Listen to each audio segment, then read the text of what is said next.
안녕하세요. 레버리지 랜드에 오신 것을 환영합니다. 오늘의 증시 날씨. 당장이라도 퍼부을 것 같은 우중충한 하늘. 물가가 안 잡히면 어쩌나 초조하기만 한 시장. 물가도 걱정, 경기 침체도 걱정. 시장이 맘 편할 날이 없다. 미국 증시가 오늘 밤에 있을 CPI 소비자 물가 지수 발표를 앞두고 어수선한 분위기 속에서 장을 마감했다. 오늘은 나스닥 기술주 종목들이 소폭 조정을 받은 반면 낙폭이 과다되었던 중소형 기업들은 모처럼 상승하였다. 다음은 오늘의 주요 증시 전망 소식으로 시장에 기관론이 팽배한 가운데 증시 하락을 전망하는 목소리들이 줄을 이루었다. 웰스파고의 전략 책임자인 크리스 하비는 S&P 500 지수가 예상치였던 4,200포인트 부근에 거의 도달했다며 3에서 6개월 내에 10%가량의 조정을 받을 것으로 예측했다. 피봇에 대한 기대가 크지만 이는 이미 가격에 반영됐다며 수익률 곡선 역전과 기업 마진 축소 등에 따라 하반기 침체가 예상된다며 5월 전에 주식을 팔고 시장에서 떠날 것을 추천했다. 골드만삭스의 수석 전략가인 데이비드 코스틴 역시 비슷한 생각이다. 12월 내 침체 확률은 약 35%로 기업 마진도 축소되게 될 것으로 전망하며 그에 따라 필수 소비재, 헬스케어, 기술업종 등의 실적이 15에서 20%까지 줄어들 것으로 예상했다. 한편 금융 역사가인 러셀 네피어는 시장을 거시적인 관점에서 전망하는 발언을 해 눈길을 끌었다. 그는 영원한 침체도 상승도 없이 시장은 항상 순환한다며 미국 증시 100년 역사를 보면 침체자는 저가 매수 기회임에 틀림없다고 강조했다. 3배수 레버리지 ETF가 오늘은 종목별로 뚜렷한 차이를 보이며 혼조세 속에 마감했다. 대형 기술주 종목들을 중심으로 조정이 이어지며 반도체와 빅테크 업종들을 추종하는 ETF들이 하방 압력을 받은 반면에 중소형 바이오와 중국 기업들은 모처럼 상승 전환에 성공한 것을 확인할 수 있다. 2배수 레버리지 ETF 역시 종목별로 극명한 차이를 보였다.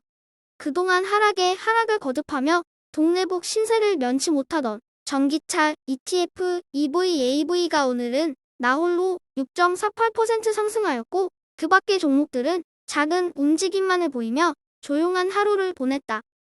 3배수를 역으로 추종하는 곡버스 ETF 역시 오늘 밤에 공개될 소비자 물가 지수 발표를 앞두고 눈치 싸움이 치열하게 전개되었다.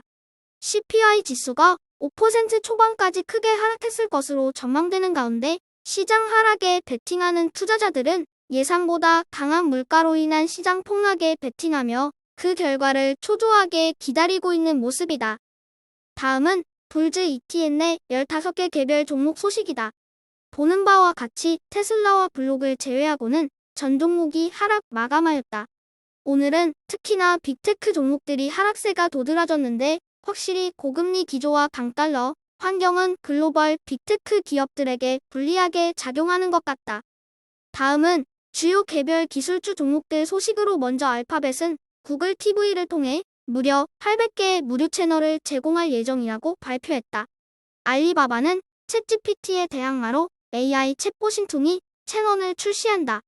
마지막으로 탈중국화를 가속화하고 있는 애플은 올 한해 인도에서의 아이폰 생산량을 1000만 개까지 늘릴 예정이라고 발표했다. 오늘의 템버거 후보 종목은 신고당할 각오로 다시 들고 온 영국의 전기차 스타트업 기업인 어라이벌 그룹이다. 어라이벌은 2015년에 창업한 벤, 버스 등의 상용 전기차 개발 기업이다. 이 기업은 테슬라의 기가 팩토리와는 상반된 기업인 마이크로 팩토리를 혁신으로 제시하며 스타트업 업계에서 일찌감치 주목을 받아왔다. 대규모 공장이 아닌 작고 고도화된 작은 여러 공장으로 생산 혁신을 이루겠다는 포부로 전 세계 100개의 마이크로 팩토리에서 연간 100만 대의 전기차를 생산한다는 것이 목표였다. 어라이벌 그룹은 이 같은 장밋빛 전망을 바탕으로 2020년에 한국의 현대차뿐만이 아니라 세계 최대 자산운용사인 블랙록으로부터도 약 1억 달러 규모의 투자를 유치하며 화제가 되기도 했다. 그러나 전기배는量산으로 이어지지 못했고 시제품 UPS 배는 차량 화재 문제가 불거졌다. 또한 마이크로 팩토리는 예상보다 투자가 더 필요해 입증되지 않은 전략이라는 의구심이 커진 상태이다. 어라이벌은 연이은 적자로 현금이 부족해졌고 올 초엔 직원 50%를 해고해 비용을 줄이겠다고 발표하기도 했다. 어라이벌의 주가는 한때 주당 31달러를 기록하기도 하였으나 현재는 10센트 가까이까지 떨어진 상태이다. 30일 연속 주당 가격이 1달러 미만에 거래되며 나스닥 상장 폐지 대상이 된 어라이벌 그룹. 나스닥 증권거래소는 작년 11월 어라이벌에 경고 서한을 보냈고 어라이벌은 6개월 내인 올해 5월 1일까지 주가를 1달러 이상으로 끌어올려야 하는 처지에 놓이게 되었다. 위기 속에 기회가 있다고 했다. 어라이벌 그룹의 기사 회생을 응원하는 마음으로 다시 한번 욕먹을 각오로 추천하는 오늘의 템버거 후보 종목. 영국의 혁신 전기차 기업 어라이벌 그룹이다. 주식시장 분위기가 매우 어수선하다. 경기 침체 걱정에 맘 편히 투자할 수 없는 분위기가 지속되고 있다. 불안하고 불확실하니 주가도 지금과 같이 싼 가격에 거래가 되는 것이다. 딱 3가지 사실만 기억하자. 위기는 언제나 항상 있다. 그리고 위기 속에 기회가 있다.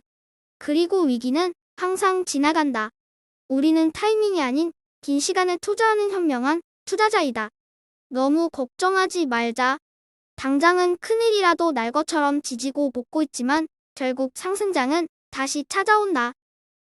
오늘의 영상이 여러분의 투자 생활에 작은 도움이나마 되었기를 바라며 레버리지 랜드는 내일도 계속됩니다. 감사합니다. 행복한 하루 되세요.